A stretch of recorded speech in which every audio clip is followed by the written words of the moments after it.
नमस्कार। होलिके महाजाये सर्वदुष्ट विनाशिने इहा गच्छ जगन्मात पूजां गृह्ण महाबले जय देवी महाकाये जय पापहरानि च जय सर्वगते देवी होलिके त्वं नमोस्तुते।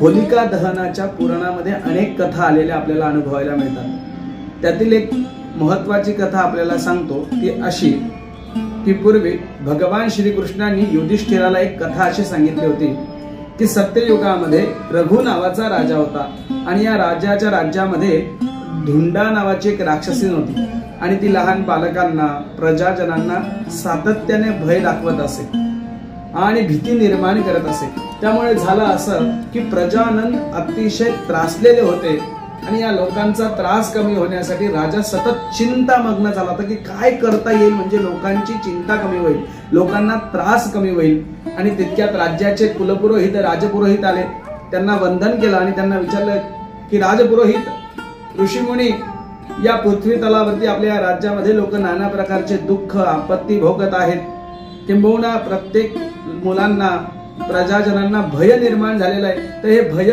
कमी करण्यासाठी काय करता येईल असा विचार चालू असताना राजपुरोहितांनी सांगितलं की फाल्गुन शुक्ल पौर्णिमेला प्रदोष कालात म्हणजे सायंकाली जर आपण एक अग्नी प्रज्वलित केला आणि त्याच्यावरती होलिका देवीचं आपण आवाहन केलं आणि तो अग्नी प्रज्वलित करून त्याचं पूजन केलं आणि दुसऱ्या दिवशी जर त्याची आपण रक्षा सगळ्यांनी लावली, त्याचं भस्म जर आपल्या कपाळी सगळ्यांनी लावलं तर आपल्याला कुठल्याही प्रकारचं भय राहणार नाही, कुठल्याही प्रकारचे आपल्याला संकट येणार नाही, आपत्ती येणार नाही। आणि त्याचप्रमाणे ह्या धुंडा राक्षसीचं त्याच्यामध्ये आपण दहन करून टाकू।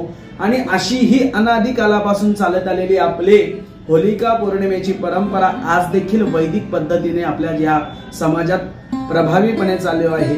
मग ही आपण होलिका पूजन सार्वजनिक स्वरूपात करू शकतो, वैयक्तिक स्वरूपात करू शकतो।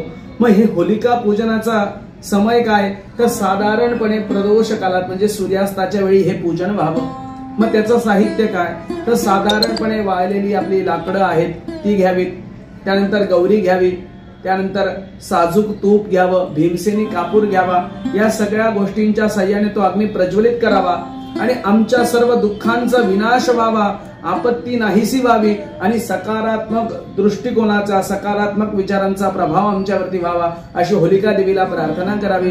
आपल्या या राज्यामध्ये आपल्या या देशामध्ये कुठल्याही प्रकारची आर्थिक कुठल्याही प्रकारची आपत्ती येऊ नये, नैसर्गिक आपत्ती येऊ नये अशा सगळ्या प्रकारच्या शुभकामना होलिका मातेसमोर प्रगट कराव्या, होलिका मातेचे आशीर्वाद घ्यावे आणि दुसऱ्या दिवसापासून रंग उत्सव करावा। या रंग उत्सवामध्ये आपण आनंद व्यक्त करावा। जीवनामध्ये समृद्ध असण्यासाठी रंगोत्सवाची नक्कीच गरज आहे, त्यामुळे हा रंगोत्सव आपण सगळ्यांनी साजरा करा। अशा या रंगोत्सवाच्या आणि होलिका पौर्णिमेच्या आपल्याला खूप खूप शुभेच्छा। लक्षात ठेवा, श्रद्धा आणि विश्वास शुभम गुरुजी हमखास। आणि अशाच आमच्या या नवनवीन व्हिडिओ पाहण्यासाठी आम्हाला लाईक करा, शेअर करा आणि सबस्क्राईब करा। तोपर्यंत नमस्कार।